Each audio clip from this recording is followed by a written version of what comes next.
قرآن کی تفہیم اور تاثیر، یعنی اللہ کی بات کو سمجھانا اور پھر اسے گویا چکھا دینا، یہ جو ملکہ ہے یہ میرے علم کی حد تک شاہ عبد القادر صاحب محدث دہلوی رحمہ اللہ کے ترجمے سے باہر کہیں اور نہیں دکھائی دیتا۔ تو اس طرح اس احسان مندی کے ساتھ ہم یہ پڑھ رہے ہیں اور اس میں ان کے تفہیمی اور تاثیری محاسن کو اپنے بس بھر نمایاں کرنے کی کوشش کریں گے۔ اور چونکہ شاہ صاحب کی بہت انفرادیت اور فضیلت جو ہے وہ ایک لحاظ سے دکھانی بھی ہے، تو کچھ تراجم سے ان کا موازنہ کرنا ناگزیر ہے۔ تو اس میں آج ہم نے سوچا کہ تین حضرات کے تراجم جو بہت بڑے عالم، بہت مفسر ہیں اور بہت بڑی روایت کے وارث ہیں، ان میں سے 3 حضرات کے تراجم بھی ہم سامنے رکھیں گے تاکہ کہیں کہیں موازنہ کر کے یہ دکھا سکیں کہ شاہ عبد القادر صاحب رحمہ اللہ کے ترجمے کا اختصاص کیا ہے اور اس میں وہ کون سے کمالات جو ہیں وہ چھپے ہوئے ہیں جو انتہائی فاضل مفسرین اور مترجمین کے ہاں دکھائی نہیں دیتے۔ تو وہ جو 3 حضرات ہیں جن کے تراجم اب ہم سامنے رکھا کریں گے وہ ہیں مولانا امین احسن صاحب اصلاحی رحمہ اللہ، پھر مولانا مودودی صاحب رحمہ اللہ، اور پھر مولانا اصلاحی صاحب کے شاگرد اور مودودی صاحب کے بھی فیض یافتہ غامدی صاحب کا ترجمہ۔ تو ان 3 تراجم کو ہم ساتھ ساتھ رکھیں گے اور جہاں بھی کوئی اختلاف یا کوئی ٹکراؤ یا کوئی فرق دکھائی دیا وہاں ہم جائزہ لیں گے کہ کون سا ترجمہ ایسا ہے جو بات سمجھا بھی دیتا ہے، سجھا بھی دیتا ہے اور اللہ کی اس بات کو جو ہے گویا دل میں بھی اتار دیتا ہے۔ تو آج ہم سورہ فاتحہ دیکھیں گے اور اس میں میں کوشش کروں گا کہ زیادہ مفصل بات نہ چھڑ جائے، تو صرف ترجمے تک مختلف کلمات اور ان کے تراجم یہ دیکھیں گے اور اس میں بھی لگتا ہے کہ خاصی باتیں نکلیں گی۔ تو شروع کرتے ہیں۔ اعوذ باللہ من الشیطان الرجیم، بسم اللہ الرحمن الرحیم۔ الحمد للہ رب العالمین۔ شاہ صاحب اس کا ترجمہ فرماتے ہیں الحمد للہ رب العالمین، سب تعریف اللہ کو ہے جو صاحب سارے جہان کا۔ تو یہ خیال ہے کہ اس میں فقروں کی وہ جو ایک بہت بے لچک نحوی اسٹرکچرنگ ہوتی ہے اس کو شاہ صاحب اس کا خیال نہیں رکھتے اور اس کا خیال رکھنا بھی نہیں چاہیے کلام الہی کو ترجمہ کرتے وقت۔ تو اس لیے اس جملے میں کوئی تاکید محسوس ہو یا کوئی آگے پیچھے یا کوئی حذف ہو تو اس کو جو ہے وہ اس کے لیے ذہنی طور پہ تیار رہیں اور اس کو اس ترجمے کا حسن سمجھنا چاہیے۔ الرحمن الرحیم، بہت مہربان، نہایت رحم والا، مالک یوم الدین، مالک انصاف کے دن کا، ایاک نعبد و ایاک نستعین، تجھی کو بندگی کریں ہم اور تجھی سے مدد چاہیں۔ اہدنا الصراط المستقیم، چلا ہم کو راہ سیدھی، صراط الذین انعمت علیہم، راہ ان کی جن پر تو نے فضل کیا، غیر المغضوب علیہم ولا الضالین، نہ جن پر غصہ ہوا اور نہ بہکنے والے۔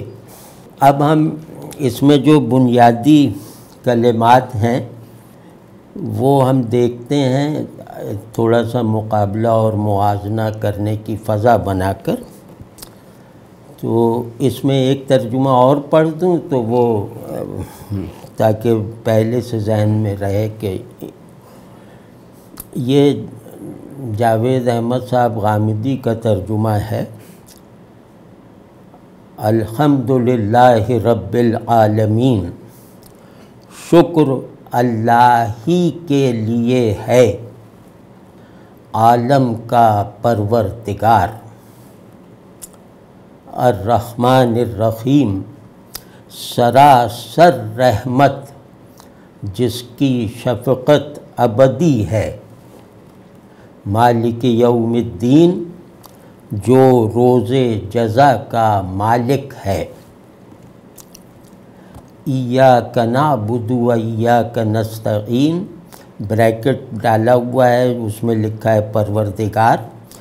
پروردگار، ہم تیری ہی عبادت کرتے ہیں اور تجھی سے مدد چاہتے ہیں۔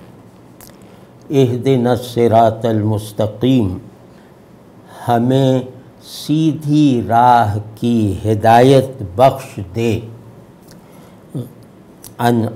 صراط الذین انعمت علیہم، ان لوگوں کی راہ جن پر تو نے عنایت فرمائی ہے، غیر المغضوب علیہم ولا الضالین، جو نہ مغضوب ہوئے ہیں نہ راہ سے بھٹکے ہیں۔ یہ دو تراجم نمونے کے طور پہ ہم نے پورے پڑھ دیے۔ اب اس میں ہم یہ دیکھتے ہیں کہ یہ جو اس کے اسٹریس ورڈز ہیں، بنیادی کلمات ہیں، ان میں کیا صورتحال ہے شاہ صاحب کے ترجمے میں اور دیگر تراجم میں۔ تو پہلا بنیادی لفظ ہے وہ ہے حمد۔ حمد کے اس مفہوم پر ظاہر ایک سبھی کا اتفاق ہے کہ یہ ستائش اور شکر دونوں کا مجموعہ ہے، مطلب یہ دونوں اس کے لازمی معانی ہیں۔ تو اب فرق یہ ہوتا ہے کیونکہ اصلاحی صاحب نے بھی اور غامدی صاحب نے بھی شکر کو ترجیح دی ہے، اور انہوں نے اس کے کچھ دلائل اور اسباب بھی بیان فرمائے ہیں، تو وہ اگر موقع اس کا پیدا ہوا تو ہم وہ بھی دیکھیں گے۔ لیکن بہرحال ستائش اور شکر دونوں کی ایک مجموعی معنوی وحدت یہ حمد میں شامل ہے، اور ان دونوں پہلوؤں میں سے کوئی ایک پہلو بھی منہا نہیں ہو سکتا۔ تو اب اس کا تجزیہ اگر کریں کہ ستائش اور شکر میں اگر حمد کا ترجمہ ایک ہی لفظ میں کرنا ہے تو یہ سوال کھڑا ہو جاتا ہے کہ ہم ترجیح کسے دیں، یعنی حمد کا ترجمہ ستائش کریں، ثنا کریں، تعریف کریں یا شکر سے کریں۔ تو اس میں ہماری سمجھ میں جو آتا ہے وہ یہ ہے کہ حمد جو ہے وہ ایک کانٹیکسٹ میں اپنی ترجیحات خود بخود بتا دیتی ہے۔ جیسے میں عرض کرتا ہوں کہ ستائش یہ شکر کے ساتھ ہو، یعنی ستائش کو شکر کے ساتھ رکھ کر حمد کا ترجمہ بنایا جائے تو یہ اس صورتحال میں ہوتا ہے کہ حمد کے عمل میں آدمی کی توجہ، حامد کی توجہ محمود کی طرف ہے۔ تو اگر اللہ کی طرف توجہ ہے حمد کرتے ہوئے، الحمدللہ کہتے ہوئے، تو پھر ستائش شکر کے ساتھ ہے، یعنی ستائش کو ترجیح ہے۔ اسی طرح اگر حمد کرتے ہوئے بندہ اپنے اوپر ہونے والے انعامات وغیرہ کو جو ہے وہ محسوس کر رہا ہے، اور تو پھر یعنی اپنی طرف متوجہ ہو کر اپنے حالات کو دیکھتے ہوئے حمد کر رہا ہے تو یہ حمد ہوگی شکر تعریف کے ساتھ، شکر ستائش کے ساتھ۔ تو اپنے اوپر اگر نظر ہو حمد کرنے والے کی تو اس کی حمد میں شکر غالب ہوگا ستائش پر۔ تو اسی بات کو اس طرح بھی ایک اصول بنا کے دیکھا جا سکتا ہے۔ یہ تو سبجیکٹو بات ہو گئی کہ آدمی اپنے اندرونی کیفیاتی کانٹیکسٹ میں حمد میں موجود دو برابر کے مفاہیم میں ایک ترجیح قائم کر رہا ہے۔ اب اصولی بات کیا ہے کہ اللہ کی شان الحمدللہ، اللہ کی شان نظر میں ہو تو ترجیح تعریف کو ہے شکر پر، پھر ترجمہ تعریف سے ہوگا اور ہونا چاہیے۔ اور اگر اپنی حقیقت اور حالت اور کیفیت پیش نظر میں ہے تو ترجیح شکر کو ہے تعریف پر۔ تو اب اس مطلب یہ جو ایک دو طرح کی کیفیت رکھنے والے متحد المعنی کلمے میں کیفیات کے درمیان ترجیح کا جو فطری عمل ہے وہ تو اس طرح ہوتا ہے، لیکن اگر اس کو فنی اعتبار سے دیکھا جائے، مطلب جس طرح لفظ کی تحلیل اور تجزیہ کیا جاتا ہے تو اس میں ہم دیکھیں گے حمد کرنے والا کون؟ بندہ۔ کس کی حمد کی جا رہی ہے؟ اللہ کی۔ تو اس کانٹیکسٹ میں تعریف کل ہے اور شکر اس کا جز ہے۔ تو اور اسی لیے حمد کا ترجمہ جو ہے جو شاہ صاحب نے کیا ہے، سب تعریف اللہ کو ہے، یہ ترجمہ جو ہے یہ مکمل ہے۔ اور جن لوگوں نے حمد کو شکر سے ترجمہ کیا ہے وہاں ترجمہ ادھورا ہے۔ تو اس اعتبار سے شاہ صاحب کے ترجمے کی ایک خصوصیت جو ہے وہ واضح ہوئی۔ دوسرے یہ کہ شاہ صاحب نے جو یہ فرمایا ہے، اب ایک نحوی انداز میں دیکھ لیتے ہیں کہ الحمدللہ سب تعریف اللہ کو ہے۔ اب یہ نہیں فرمایا کی ہے یا کے لیے ہے، جیسے اصلاحی صاحب فرماتے ہیں کہ شکر کا سزاوار حقیقی اللہ ہے، یہ اکھڑا ہوا اور مصنوعی سا فقرہ ہے۔ تو مودودی صاحب فرماتے ہیں کہ تعریف اللہ ہی کے لیے ہے، یہ بہت عمدہ اس میں ایک حصر ہے۔ تو شاہ صاحب فرماتے ہیں اللہ ہی کے لیے کی تعبیر نہیں اختیار کرتے، شاہ صاحب فرماتے ہیں سب تعریف اللہ کو ہے۔ اب اس میں سزاوار اور زیبا جو ہے وہ محذوف ہے، تو اس سے ایک حسن جو ہے وہ زائد پیدا ہو گیا۔ تو اسی طرح جیسے غامدی صاحب فرماتے ہیں کہ شکر اللہ ہی کے لیے ہے، تو یہ بھی شکر سے ترجمہ کر رہے ہیں جو ہمارے خیال میں ادھورے پن کے ساتھ ہے۔ صحت ہے لیکن ادھورے پن کے ساتھ ہے، کیونکہ ترجمے میں آدمی کی وجہ ترجیح داخلی نہیں رہ جاتی۔ ترجمے میں وجہ ترجیح جو ہے وہ یہی ہوگی کہ اللہ کی شان دیکھ کر کہہ رہے ہو یا اپنی حالت دیکھ کر کہہ رہے ہو۔ تو اگر ان دونوں میں ترجیح قائم کرنی پڑے گی تو پھر اللہ کی شان کو مطلقاً ترجیح ہے۔ تو اسی طرح رب العالمین یعنی سب کا رب، تو اب اس میں رب جو ہے مطلب جو کلیدی کلمہ ہے وہ رب ہے۔ تو رب کے معروف مفاہیم اور معانی ہیں اور اس پہ مطلب کسی کا اختلاف میں نے نہیں دیکھا۔ تو وہ پروردگار یعنی پالنے والا، مالک اور مربی تربیت کرنے والا۔ تو رب میں بھی یہ تینوں پہلو جو ہیں وہ اس کے مستقل معنوی عناصر کی طرح ہیں، جواہر کی طرح ہیں۔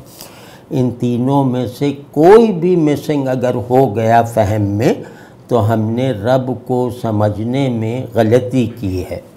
تو تینوں ہر مترجم نے، ہر مفسر نے ان تینوں مفاہیم کو یا تینوں معنوی جہتوں کو پوری طرح ملحوظ رکھا ہے، لیکن امتحان وہاں ہوتا ہے جب رب کا ترجمہ فقرے میں کرنے کی بجائے ایک ہی لفظ سے کرنے کی ذمہ داری اٹھا رکھی ہو۔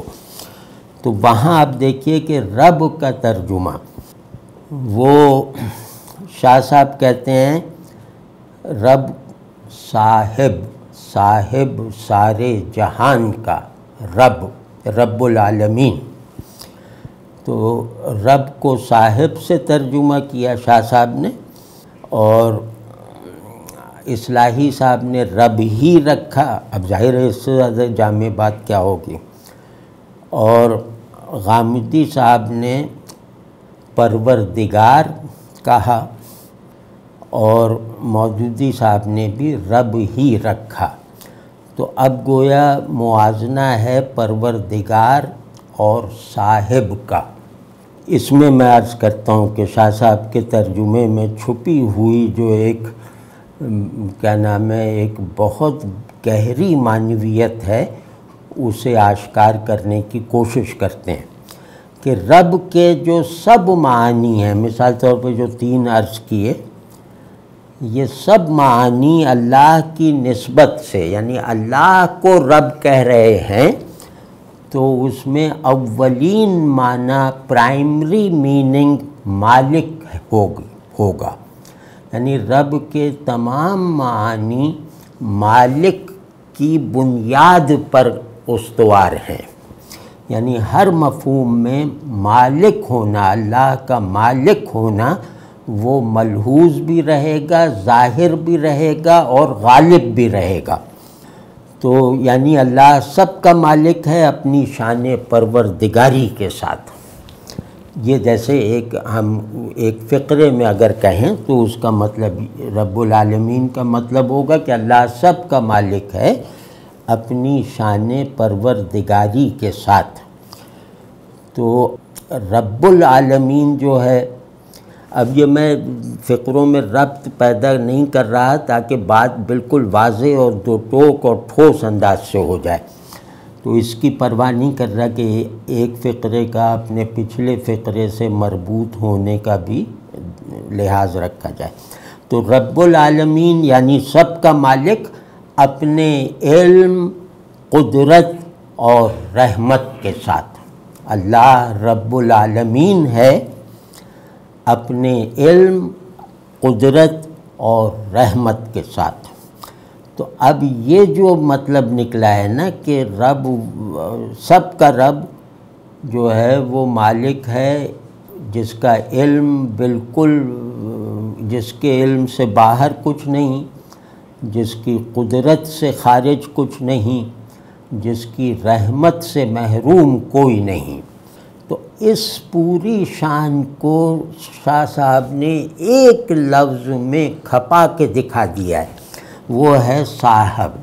صاحب کے لفظ سے جو ہے ذرا غور کیجئے تو الہی ربوبیت کی شان اپنی جامعیت یعنی آل انکلوسیونیس اور ذات باری تعالیٰ سے اپنی نسبت کے ساتھ یعنی آل ایکسکلوسیوٹی کے ساتھ وہ بہت زیادہ واضح ہو گئی ہے اس ایک لفظ سے۔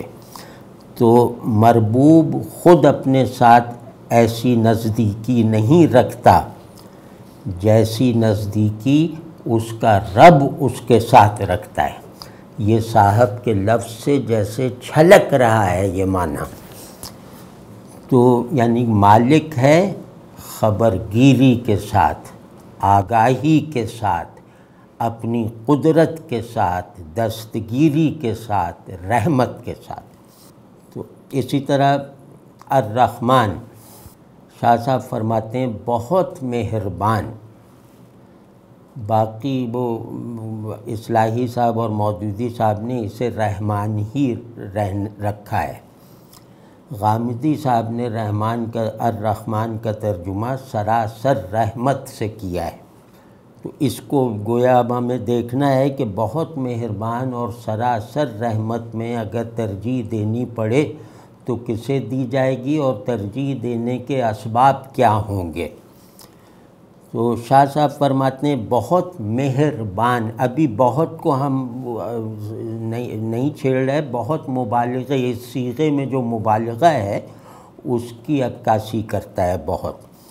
تو رحمان مہربان، یعنی یہ مہربان کا جو لفظ ہے نا، اس کو ذرا سا دیکھیے کہ یہ دو ٹکڑوں میں ہے۔ مہر ایک لفظ ہے، بان اس کا دارندہ، اس کا حامل، اس پر عامل وغیرہ۔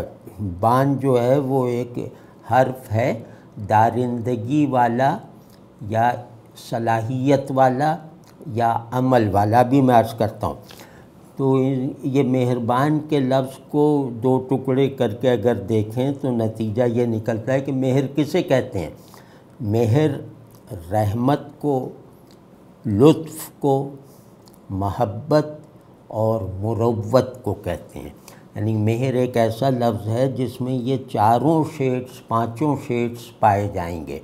ایک تو مہر جو ہے وہ طبیعت میں ہوتا ہے، یعنی مہر سیکھا ہوا نہیں ہوتا، مہر کوئی اخلاقی وصف کی طرح نہیں ہوتا، بلکہ مہر آدمی کے اندر کا ایک تقاضا ہوتا ہے، شخصیت کا حصہ ہوتا ہے۔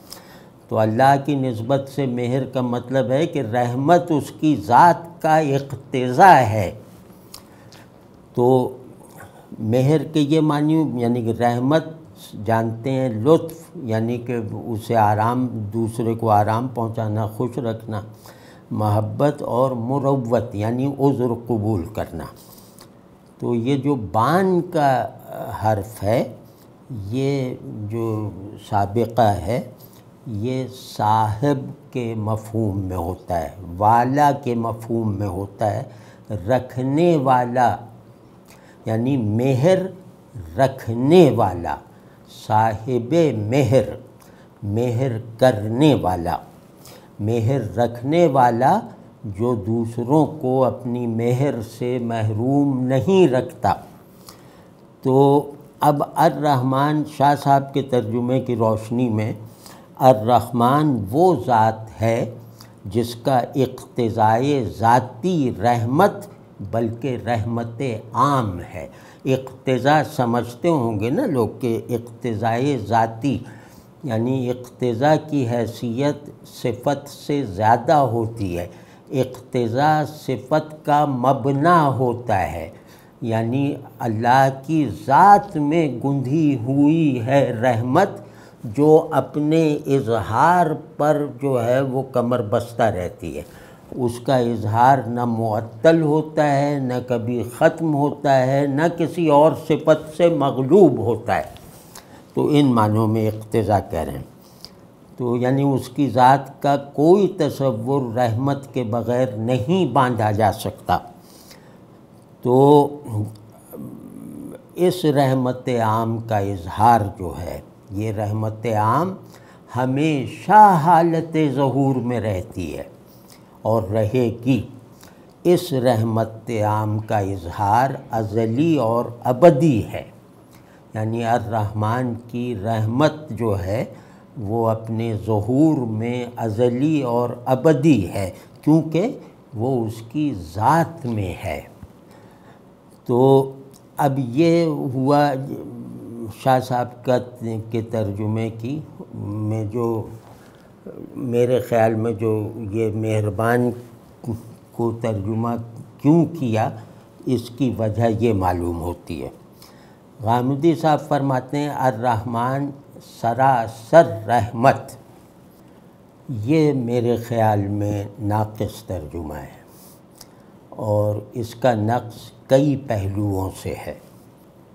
جیسے اس میں ذات الہ غائب ہے، یعنی ذات الہ کا غلبہ ملحوظ نہیں ہے، اور دوسرے یہ کہ الرحمن کا مسمى ہونا، یعنی اسمیت، الرحمن کی اسمیت سراسر رحمت میں غائب ہے، برقرار نہیں ہے، اور یعنی صفت صاحب صفت پر غالب ہے۔ سراسر رحمت ہونا یہ صفت ہے، اور یہ الرحمن پر غالب ہے، یعنی وہ یہ سراسر رحمت مسمى کو لازم نہیں کرتی۔ اسی طرح سراسر کا جو صیغہ ہے یہ اللہ کے لیے مناسب نہیں ہے۔ اس میں مطلب جو لوگ اردو جانتے ہیں وہ اس بات کو انشاءاللہ بوجھ لیں گے کہ سراسر کے صیغے میں تحدید اور احاطے کا پہلو نکلتا ہے، یعنی لمیٹیشن اور انسرکلمنٹ کا پہلو نکلتا ہے، اور اس سے یہ غلط فہمی بھی پیدا ہو سکتی ہے کہ دیگر صفات الہیہ اضافی ہیں۔ سراسر کا مطلب ہوتا ہے کہ محض رحمت، اور رحمت کے سوا کچھ نہیں۔ تو اس کے علاوہ بھی کچھ اس کے وجوہ ہیں جو اس کے نقص کو بڑھاتے ہیں یا ثابت کرتے ہیں، تو یہ کسی بھی اعتبار سے مناسب بھی نہیں ہے، اور میرا خیال ہے کہ لسانیاتی اعتبار سے صحیح بھی نہیں ہے۔ تو خیر، اسی طرح اگلا جو اسم ہے الرحیم، شاہ صاحب اسے کرتے ہیں نہایت رحم والا۔ باقی اصلاحی صاحب اور مودودی صاحب نے اس کا ترجمہ نہیں کیا، رحیم ہی رکھا، اور بہت اچھا کیا۔ غامدی صاحب نے اس کو ترجمہ کیا ہے الرحیم، جس کی شفقت ابدی ہے۔ اب ہم اس کا موازنہ کرتے ہیں۔ شاہ صاحب فرما رہے ہیں نہایت رحم والا، یعنی جس کا رحم یا رحمت جو آخرت میں ظاہر ہوگی لا متناہی اور ابدی ہے۔ مطلب اللہ کی وہ رحمت، یعنی الرحیم کی رحمت آخرت میں ظاہر ہوگی، اور وہ لا متناہی اور ابدی ہوگی۔ اسی طرح نہایت رحم والا میں ایک پہلو ہے عذر قبول کرنے والا، دوسرا ہے گناہ معاف فرمانے والا، یعنی وہ یوم الدین کا مالک ہے۔ الرحیم یوم الدین کا مالک ہے نا، تو یہ سب پہلو اس میں سے بلا تکلف برآمد ہوتے ہیں نہایت رحم والا سے۔ رحم والا میں جو ہے نا وہ اخفا کی رعایت بھی ہے، کہ وہ رحم کرنے والا نہیں، وہ رحم والا ہے، یعنی جو رحمت اس کا اقتضائے ذاتی ہے، اس رحمت کا جو حصہ ظاہر ہوا وہ الرحمن کی رحمت ہے، جو حصہ ابھی مخفی ہے وہ الرحیم کی رحمت ہے۔ تو غامدی صاحب فرماتے ہیں جس کی شفقت ابدی ہے، اس میں بھی جیسے ہم نے کہا کہ سراسر رحمت والا نقص اس میں بھی ہے کہ اس میں بھی وصف غالب ہے موصوف پر، یعنی اشارہ مسمى کا بدل بنانا ٹھیک نہیں ہوتا ہر جگہ، تو وہاں دلالت اسمی کو اشارے میں سمونا یہ مطلب زباندانی کے اعتبار سے بھی ٹھیک نہیں ہے، فصاحت کے بھی خلاف ہے، اور اس کے نتیجے میں معانی کی درجہ بندی کا جو پورا وہ معیار ہے وہ ٹوٹ جاتا ہے۔ مطلب الرحیم جس کی شفقت ابدی ہے، یہاں جس جو ہے یہ مطلب ساری چیز کو سکیڑ دیتا ہے، اور یہ جس جو ہے وہ مسمى کو مجروح کرتا ہے. یہ اس صفت کو جس طرح ایک کیریکٹر میں ڈھالا گیا ہے، جس طرح اس کو ایک اسمی کنڈیشن میں رکھا گیا ہے، غامدی صاحب کے اس ترجمے میں اس کا لحاظ دکھائی نہیں دیتا.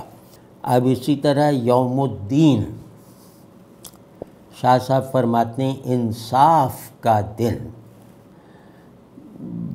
باقی تینوں حضرات جزا و سزا کا دن یا روز جزا، غامدی صاحب غالباً ہاں جو روز جزا کا مالک ہے، جی ہاں غامدی صاحب کا ہے. تو اس میں ظاہر ہے کہ سب صحیح ہے، جزا و سزا بھی صحیح، روز جزا بھی صحیح، لیکن انصاف کا دن یہ جزا و سزا کو اپنے اندر سمیٹے ہوئے ان سے ایک زیادت اور بلندی اور کلیت کی نسبت رکھتا ہے. یہ جو چیز ہے جو کلام الہی میں استعمال ہو کر جو وہ پیدا ہوئی ہے، اس چیز کو لغت وغیرہ سے نہیں سمجھا جا سکتا. یہ ایک ذوق ہوتا ہے، ایک ذوق معنی ہوتا ہے.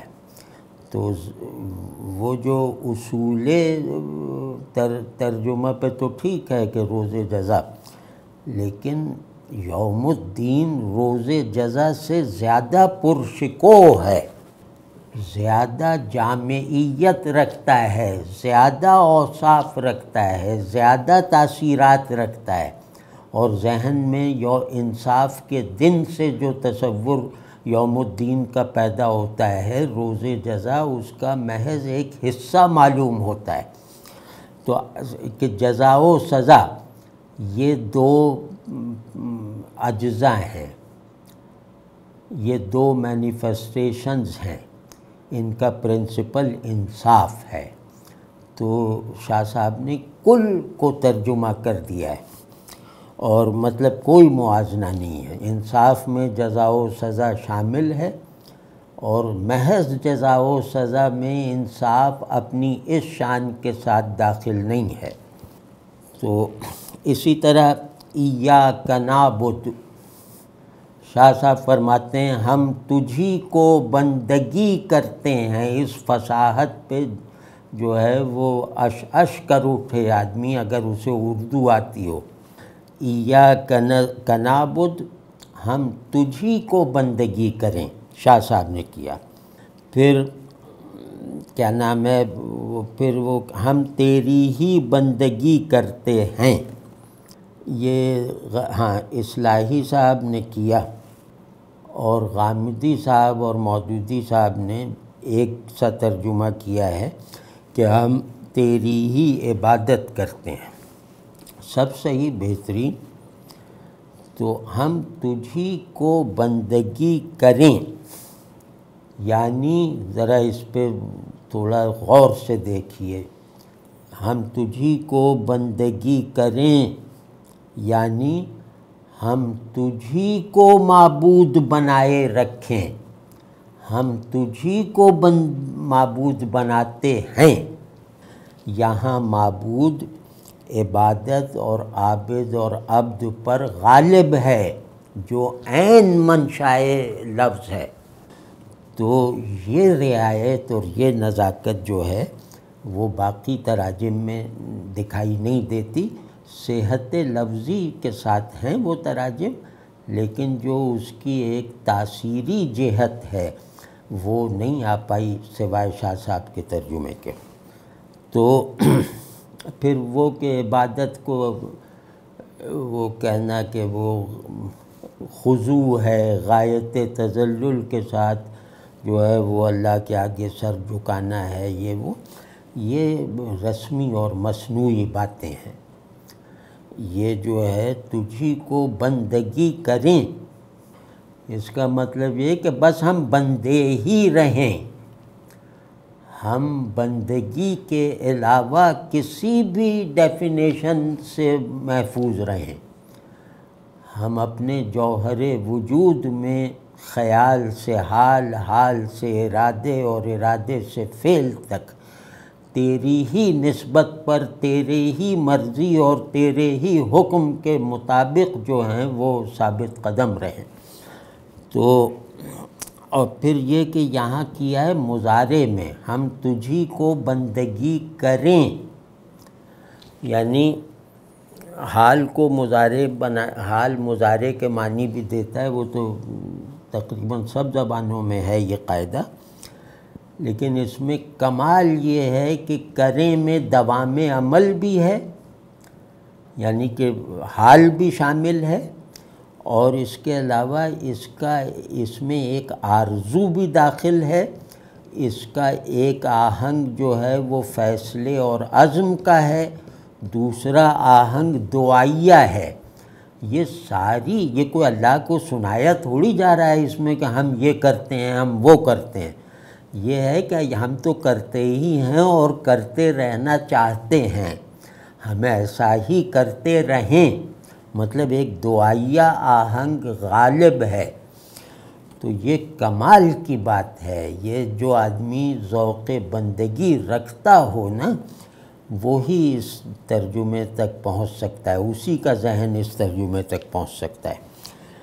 تو کہ یا اللہ تیری ہی بندگی کریں، یہی ہمارا مقصود ہے، یہی ہمارا مطلوب ہے، یہی ہمارا معمول ہے، یہ شاہ صاحب نے سمیٹ لیا ہے، اور کمال ہے، مطلب یہ کہ اور پھر ظاہر ہے کہ اللہ کو کوئی پروگریس رپورٹ تھوڑی دی جا رہی ہے، وہ یہ کہ بندگی یہ ہے، اور یا اللہ آپ اپنی بیسک اس میں معرفت ہمیں جو حاصل ہے آپ یہ ہیں، ہمیں اپنی حقیقت سے جو معرفت ملی ہے آپ کی جناب سے وہ یہ ہے کہ ہم تجھی کو بندگی کریں اور تجھی سے مدد چاہیں۔ تو اسی طرح وہ جو ایاک نستعین شاہ صاحب فرماتے ہیں تجھی سے مدد چاہیں، تو باقی حضرات کرتے ہیں کہ تجھی سے مدد مانگتے ہیں، یہ کر رہے ہیں تجھی سے مدد مانگتے ہیں یہ اصلاحی صاحب، اور تجھی سے مدد چاہتے ہیں یہ مودودی صاحب اور غامدی صاحب۔ تو ہم تجھی سے مدد چاہیں، یہ یہاں جو چاہنا اور مانگنا کا اگر موازنہ کیا جائے تو چاہنا فطرت ہے، اقتضا ہے، باطن کا تقاضا ہے، وجود بندگی کی ساری اٹھان اسی میں ہے۔ تو چاہنا فطرت ہے اور مانگنا فعل ہے، چاہنا میں تعطل نہیں ہے، مانگنا کبھی ہے کبھی نہیں ہے، چاہنا حال ہے، مانگنا حسب ضرورت ہے۔ تو یہ سب اس میں رعایتیں ہیں، اور ابھی دیکھیے گا کیا کمال نکلے گا اس میں سے۔ اہدنا الصراط المستقیم، شاہ صاحب فرماتے ہیں چلا ہم کو راہ سیدھی، اصلاحی صاحب فرماتے ہیں ہمیں سیدھے رستے کی ہدایت بخش، غامدی صاحب فرماتے ہیں ہمیں سیدھی راہ کی ہدایت بخش دے، مولانا مودودی فرماتے ہیں ہمیں سیدھا راستہ دکھا۔ اس پہ میں کچھ چیزیں عرض کرنا چاہ رہا تھا کہ جو چلا ہم کو راہ سیدھی، ایک ہے کہ ہدایت بخش، راستے کی ہدایت بخش، دوسرا ہے کہ ہمیں راستہ دکھا۔ شاہ صاحب کہتے ہیں ہمیں راستہ چلا، تو ہدایت چلانا جو ہے نا وہ ہدایت بخشنے اور دکھانے سے کہیں زیادہ موزوں، چسپاں اور برجستہ ہے۔ ہدایت منزل کی ہوتی ہے، راستے کی نہیں، ہدایت مطلوب کی ہے۔ تو یہ ساری چیزیں جو ہیں وہ راستہ چلانے میں جو ہیں وہ زیادہ قطعیت اور زیادہ تاثیر کے ساتھ آئی ہیں، راستہ دکھانے کے مقابلے میں یا راستے کی ہدایت بخشنے کے مقابلے میں۔ اب آپ یہ دیکھیے کہ چلا ہم کو سیدھی راہ، ہاں چلا ہم کو راہ سیدھی، اب پیچھے سے دیکھیے کہ دعائیہ آہنگ رکھا ہوا ہے، ایسا دعائیہ آہنگ کہ اپنے عمل اور اپنے حال کو گویا اپنی آرزو کی طرح پیش کر رہے ہیں، وہ اس کو اپنے کارنامے کی طرح نہیں جتا رہے۔ تو اب کہہ رہے ہیں کہ یا اللہ ہمیں اس راہ پر چلا، ہمیں اس راستے پر چلاتا رہ یہاں تک کہ ہم منزل کو پالیں، جس راستے پر بندگی یعنی پرستش اور اطاعت کے جذبے کی تسکین اور اظہار ہوتا رہے، اور محتاجی کا ہر قدم پر اعادہ ہوتا رہے۔ ہمیں احساس محتاجی پر فخر کرتے ہوئے، احساس محتاجی سے سیراب رکھتے ہوئے ذوق عبادت اور شوق اطاعت کے ساتھ اس صراط مستقیم پر چلا جس سے تو نے ہی بنایا ہے اور جس کی منزل تو ہی ہے۔ تو کمال ہے، سبحان اللہ سبحان اللہ۔ تو اسی طرح ابھی ایک چیز عرض کرتا ہوں، ایک اور چیز الگ سے، تو ابھی اس کو الفاظ ہم دیکھ لیں پہلے۔ انعمت علیہم الذین انعمت علیہم، شاہ صاحب فرماتے ہیں جن پر تو نے فضل کیا، اصلاحی صاحب فرماتے ہیں جن پر تو نے اپنا فضل فرمایا۔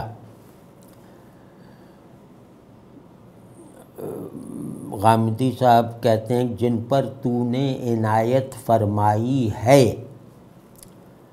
مودودی صاحب کا ارشاد ہے جن پر تو نے انعام فرمایا۔ یہ باقی سب ترجمے ناقص ہیں شاہ صاحب کے آگے۔ اصلاحی صاحب نے فرمایا سے ایک رسمیت پیدا کر دی، کیا میں جو ایک فطری پن اور اللہ کی شان اور اپنی محتاجی کا جو اظہار پایا جاتا ہے وہ فرمایا میں نہیں۔ تو دوسرے یہ کہ اپنا فضل فرمایا، اس میں اپنا مطلب مفہوم کو مجروح کر دینے کی حد تک زائد اور بلا ضرورت ہے، حشو و زوائد میں سے ہے۔ تو اپنا فضل کیا ہے؟ تو شاہ صاحب نے نہیں، جن پر تو نے فضل کیا۔ پھر وہ جو غامدی صاحب نے اس کو جو ہے وہ بالکل جو ہے وہ ایک عامیانہ روزمرہ میں ڈالا ہے کہ جن پر تو نے عنایت فرمائی ہے۔ اب یہ جو صیغہ ہے، حال کا جو صیغہ بنایا ہے، یہ ہو سکتا ہے کہ صرف و نحو میں ٹھیک ہی ہوگا، ظاہر ہے، لیکن اس نے جیسے انعمت علیہم کے مفہوم کی روح قبض کر لی ہے۔ یہ اتنا ایک عجیب طرح کا اخباری فقرہ ہے کہ جن پر تو نے عنایت فرمائی ہے، یہ مطلب اس میں کوئی زور ہی نہیں ہے، اور انعام اور عنایت میں بہت فرق ہوتا ہے۔ تو خیر، اور مودودی صاحب نے اسٹینڈرڈ ترجمہ فرمایا جن پر تو نے انعام فرمایا۔ تو اس میں بھی ایک نقص ہے کہ کیا انعام فرمایا، یعنی انعام فرمایا یہ اردو روزمرہ کے طور پر ناتمام ہے۔ تو ان معنوں میں کہہ رہا ہوں کہ شاہ صاحب کے آگے باقی تراجم مطلب طرح طرح کے نقص رکھتے ہیں۔ تو شاہ صاحب نے جو فضل کیا، اصلاحی صاحب نے بھی فضل کیا انعام کو، غامدی صاحب نے عنایت سے ترجمہ کیا، مودودی صاحب نے انعام ہی کیا۔ تو یہاں یہ بات کوئی ذرہ برابر بھی غور کر لے تو یہ واضح ہو جاتا ہے کہ فضل جو ہے وہ عنایت اور انعام سے زیادہ معنوی تاثیر رکھتا ہے۔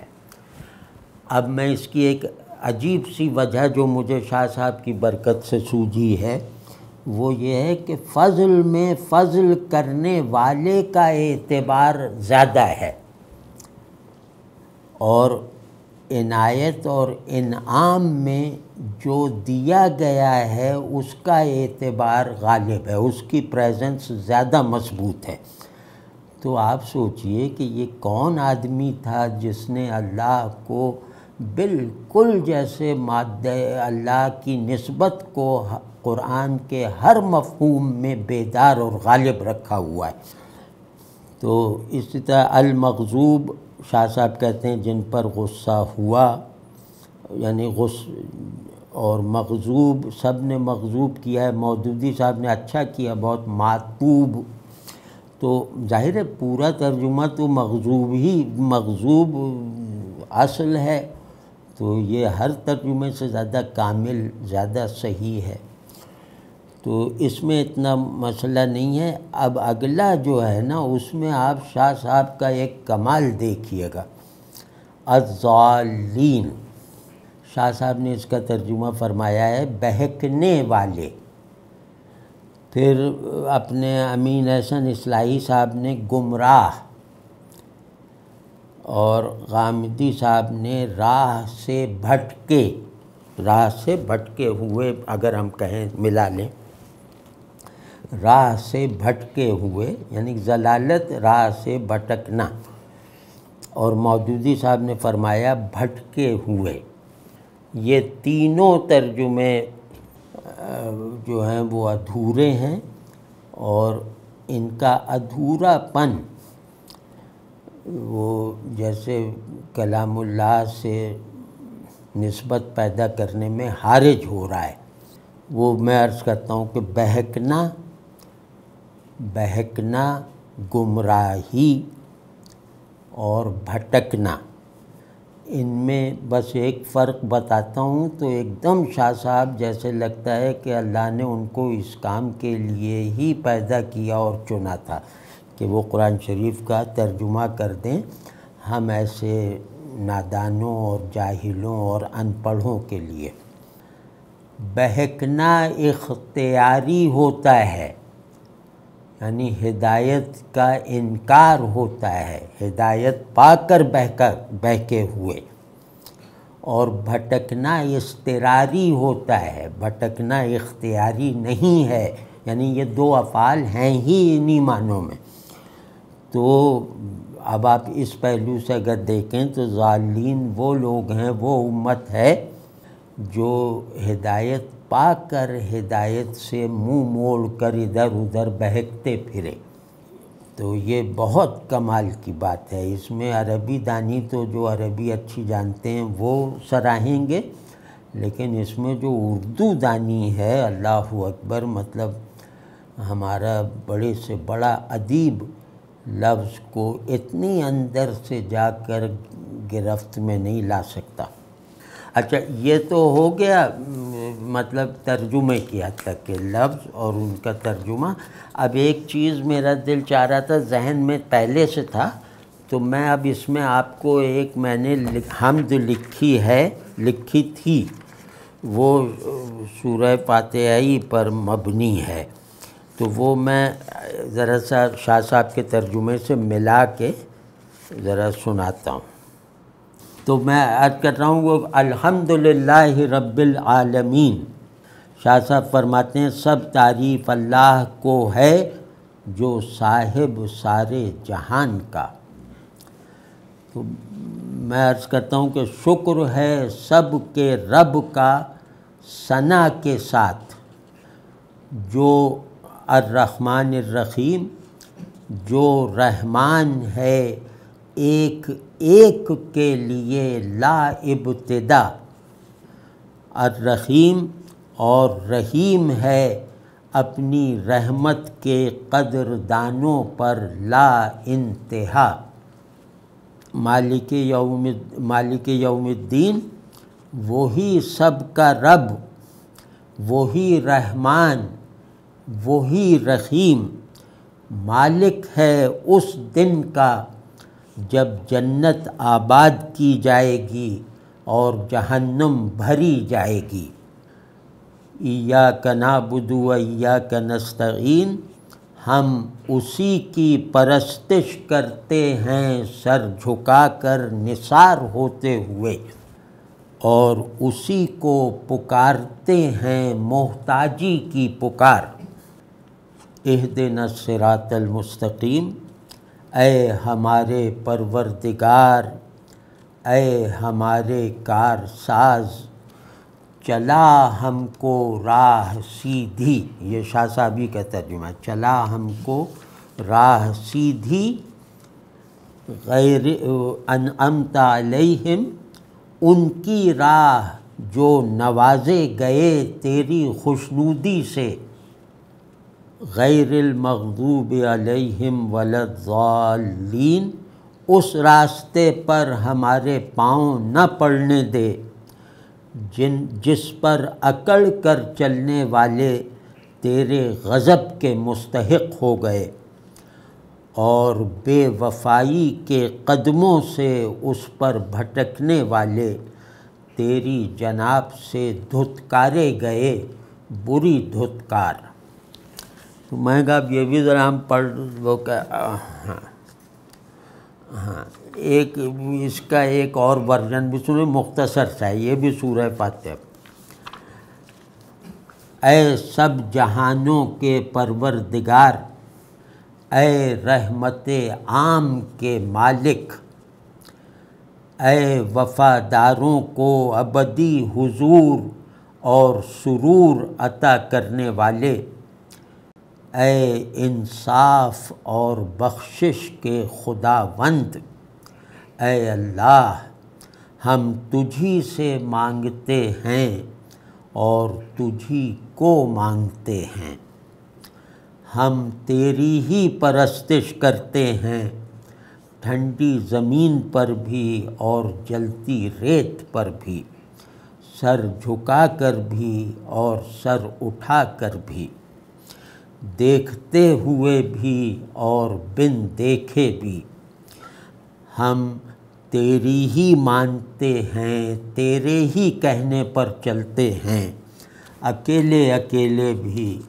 اور قافلہ در قافلہ بھی، ہمیں سیدھا راستہ دکھا اور سیدھے راستے پر چلا، وہ راستہ جس کا رہبر بھی تو ہے اور جس کی منزل بھی تو ہے، ان لوگوں کا راستہ جنہیں تو نے نوازا اپنی جنت سے اور اپنی خوشنودی سے، اپنے قرب سے۔